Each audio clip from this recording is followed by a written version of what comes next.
ग्राम पंचायतों के प्रतिनिधियों पे विश्वास न जताकर मुखिया संघ विरोध कर रहा है कि जो अनुभव गांव को मॉडल बनाने में पंचायत प्रतिनिधियों के पास है वो ठेकेदार के पास। गांव का विकास हो, गांव की विकास होगी तभी राज्य को सशक्त बनाना ही नहीं चाहती है जब तक ग्राम करके जाएगा और हम लोग मेहनत करें, बाद में फिर मुखिया का रोल कहाँ हो। जनता से कुछ भी होता है तो मुखिया ही खराब है, अच्छा होता है तो मुखिया, बुरा होता है तो मुखिया। क्या कोई ठेकेदार के माध्यम से अगर गांव को मॉडल बनाने की बात हो तो क्या गांव मॉडल बन सकता है? अगर मॉडल वाकई में गांव का मॉडल बनाने का किसी के हाथ में बागडोर किसी ने दिया था पर हमारी है तो महात्मा गांधी प्रथा के माध्यम से कह रहा हम गांव को मॉडल करेंगे, कैसे संभव है क्या? नहीं संभव है। तो हमारा उद्देश्य यह नहीं है कि हम उसके भागीदार बने, हमारा यह उद्देश्य है कि जो पैसा जो आ रही है गांव को मॉडल बनाने के लिए उस सही जगह पर और सही तरीके से खर्च हो। इसके लिए ग्राम पंचायत को उसकी पूरी दायित्व देनी चाहिए। सरकार के जितने भी फंक्शनरी है, जितने भी फंक्शन है, जेई है, सुनिए ना, हम लोग का अधिकार कहाँ हनन हुआ है बता करना। पंचायती राज का मूल वही अधिकार है कि सारा योजना ग्रामीण लोग ग्राम सभा में बनाएगा। हम लोग मुखिया का जो योजना है 15वीं भी दे देता है, उसका गाइडलाइन की अलग अलग थोड़ा है। सबका जब एक ही पैसा है तो गाइडलाइन एक ही होगा। तो कोई चर्चा नहीं है, संघ का बैठक है और हमारे जिलाध्यक्ष के नेतृत्व में हुई है। अभी आप सभी को पता होगा कि प्रधानमंत्री आदर्श ग्राम योजना के तहत देवघर जिला के 59 पंचायत लाभान्वित हुए हैं, उसमें से 75 गाँव को जोड़ा गया।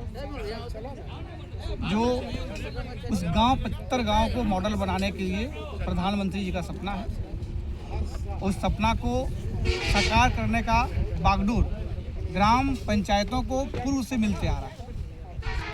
विडंबना आज यहाँ बैठने का ही है कि इस बार हम लोग को विशेष सूत्रों से पता चली है कि पहले ग्राम विकास समिति गठन कर मुखिया जी और पंचायत सचिव के संयुक्त हस्ताक्षर से गांव को मॉडल बनाने के उद्देश्य से दी जाने वाली राशि को खर्च करने का अनुमति पहले था।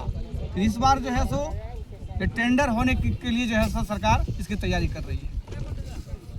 इससे साफ दिख रहा है कि पंचायती राज व्यवस्था को जिस उद्देश्य से लाया गया था कि गांव की मूलभूत समस्या ग्राम पंचायत समाधान करेगी और इससे ग्राम पंचायत को मजबूती मिलेगी, लेकिन इस बार कहीं न कहीं राज्य सरकार, केंद्र सरकार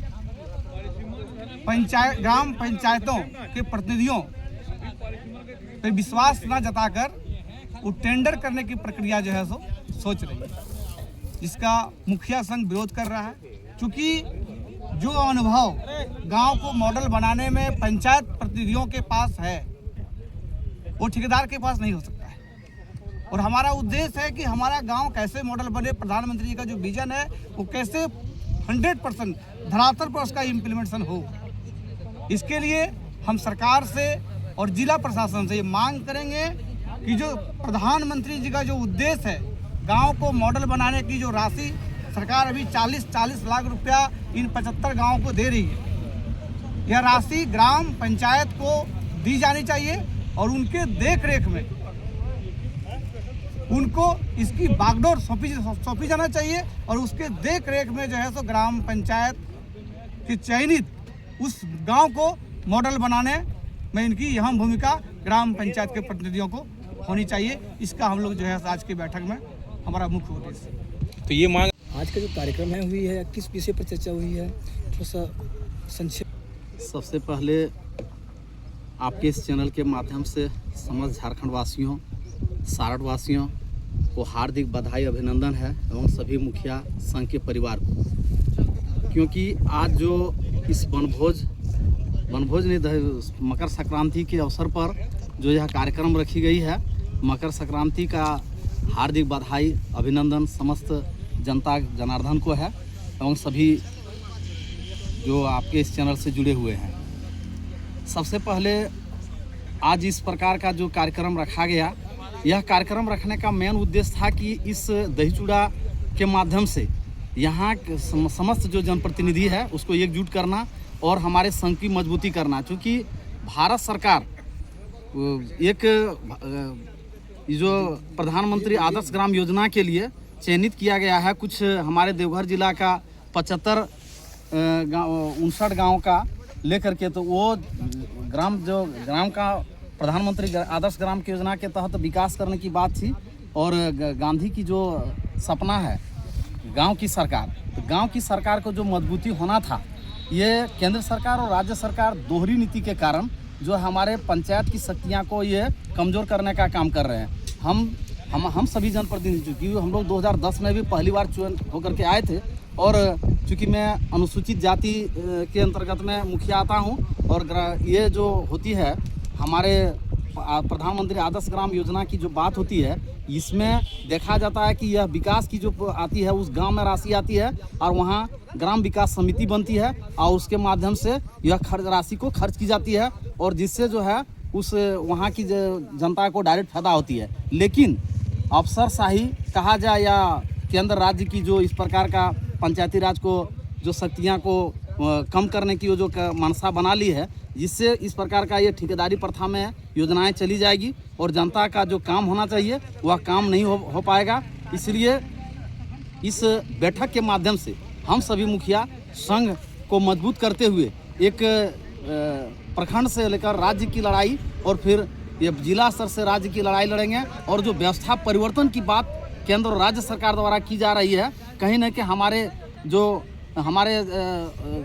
चुनाव होने के बाद इतनी 15 साल बीत गए, जो कि 29 विषय में 14 विभाग का 29 विषय पर पावर देना था, ये न मुखिया को पावर दे रहे हैं, और उल्टा जो है हमारे जो शक्ति मिली है उसको भी ये हस्तक्षेप करने का काम कर रहे हैं, और कहीं ना कहीं हमारे जो पंचायती राज व्यवस्था को ये कमज़ोर करना चाह रहे हैं। ऐसे हम सभी मुखिया आने वाले समय में ये चरमबद्ध हड़ताल करके, आंदोलन करके अपने जो पंचायती राज की जो नॉर्म्स है, जो हम लोगों का 73वां संविधान में अशोक राय, बलवंत राय मेहता समिति और कई समितियां जो बनी, जिसके ये जो पंचायत का गठन हुआ और उसका जो उद्देश्य था, उस उद्देश्य की पूर्ति के लिए हम सभी मुखिया और मुखिया संघ एकजुट होकर के अपने शक्ति को बचाएंगे।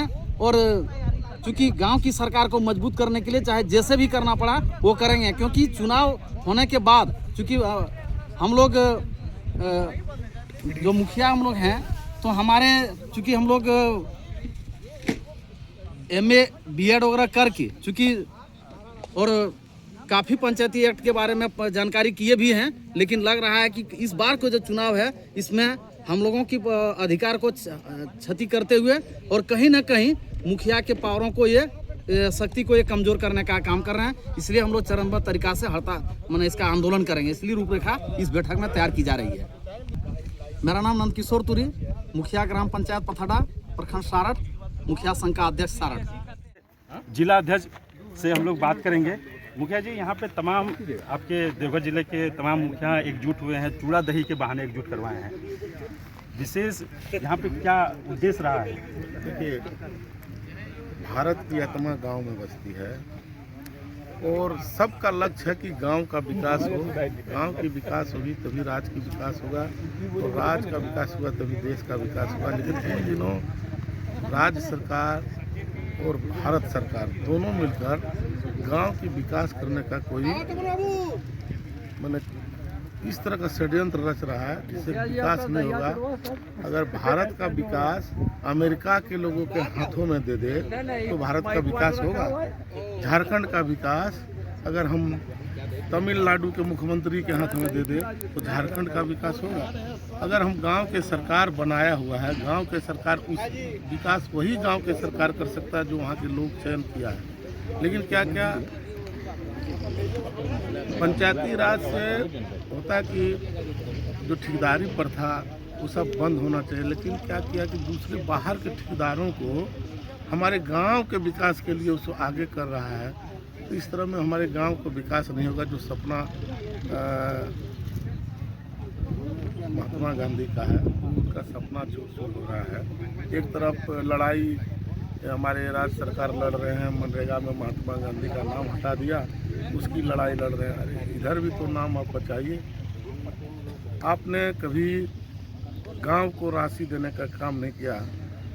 भारत सरकार की भी जो राशि है, भारत सरकार भी हम लोगों को राशि नहीं दे रही है। इसके चलते हम लोग गांव के विकास नहीं कर पाते हैं। और अब हम लोगों को एकमात्र लड़ाई करने का ही एक उपाय है, दूसरा कुछ नहीं। आज हम लोग एकजुट हुए हैं दही चूड़ा के बहाने, और बराबर हम लोग पूरे झारखंड प्रदेश के मुखिया, देवघर जिला ने पूरे झारखंड प्रदेश का मुखिया, हम लोग एक हैं और हम लोग लड़ाई लड़ने के लिए तैयार हैं अपने हक और अधिकार के लिए। हक अधिकार के साथ हम लोग का हक यही है कि हमारे गांव का विकास कैसे हो, इसकी चिंता है। मुखिया जी, ये भी देख रहे कि अब लगभग 2027 में आप लोग का चुनाव भी होना है, मुखिया लोग का जो पंचायती राज का है, तो उस आपका जो अभी कार्यकाल अभी बीता है उसको किस तरह से देखते हैं, कितना जनता को दे पाए हैं? नहीं, इस तरह देखिए, अभी 15 साल हो गया पंचायती राज गठन हुए झारखंड में, 15 साल हो गया। राम भी वनवास 14 साल में वापस आ गया था, लेकिन हम लोग को सरकार इस तरह वनवास में रख लिया है चुनाव लड़ा के कि हम लोग वापस हो ही नहीं पाते हैं। पूर्ण अधिकार देना ही नहीं चाहती है, ग्राम सभा को सशक्त बनाना ही नहीं चाहती है। जब तक ग्राम सभा सशक्त बनेगा नहीं, तब तक गांव का विकास होगा नहीं। मुखिया जी, पैसा कानून सरकार अभी कैबिनेट में पास किया है, उसमें क्या लगता है कि देवघर कहीं छूट गया है क्या? नहीं, शुरू से ही गजट में देवघर जिला पैसा कानून के अंतर्गत नहीं है, तो उसका छूटने का क्या बात है। पैसा कानून के अंतर्गत मेरे जिला देवघर हो गया। चलिए, बहुत बहुत धन्यवाद। हम लोग मुखिया जी से प्रधानमंत्री आदर्श ग्राम पंचायत योजना के तहत आपके पंचायत के आपके गांव का चयन है पालनपुरी में, उसको कैसे देखते हैं और उसका जो टेंडर प्रक्रिया आप लोग आज विरोध के लिए एकजुट हुए थे, उसको आप किस तरह से देखते हैं और आपका क्या मानता है? जी, जैसे कि हम लोग मेहनत करते हैं मुखिया लोग, और अपने गांव में हम लोग डोर टू डोर घूम के प्रचार प्रसार किए, मेहनत से लोगों को एकजुट किए, और फिर ये सुनने को आएगा कि ये तो टेंडर करे होगा, तो फिर हमको समझ में नहीं आता तो टेंडर लोग क्या ही करेगा बताइए। जब हम लोग गली गली मोहल्ला मोहल्ला जान रहे हैं, उन लोग को सिर्फ कमाई करना है, कमाई करके जाएगा, और हम लोग मेहनत करें, बाद में फिर मुखिया का रोल कहाँ हो जाता है वहाँ तो फिर वही झगड़ा हो जाता है दोनों के बीच में कि नहीं, वो मुखिया बोले कि अच्छे से काम कीजिए, वो बोलेगा नहीं हमको मत सिखाइए, हम अपना मेरा काम आता है हमको, वो जैसे तैसे करके काम करके निकली गई झटपट, क्योंकि उनका ना गांव है ना पंचायत है ना कि वहाँ की जनता है। लेकिन हमको तो जनता को सुनाएगी कि काम यहाँ पे खराब हुआ है, इसलिए हम चाहते हैं कि हम लोग मिले हैं एक जगह यहाँ पे ये डिसीजन करने के लिए कि क्या ये सही है कि टेंडर बने या मुखिया के पास ही सारा बागडोर रहे, ताकि मुखिया अपना गांव का विकास अच्छी तरीके से कर सके। क्योंकि मुखिया को ही तो सब चीज़ सुनना पड़ता है जनता से, कुछ भी होता है तो मुखिया ही खराब है, अच्छा होता है तो मुखिया, बुरा होता है तो मुखिया। इतना ही कह के मैं वाणी को विराम दूंगी। धन्यवाद। आज ये रिपोर्ट देख रहे थे मुन्ना कापड़ी के साथ सहयोगी कृष्णा गोस्वामी की खास रिपोर्ट।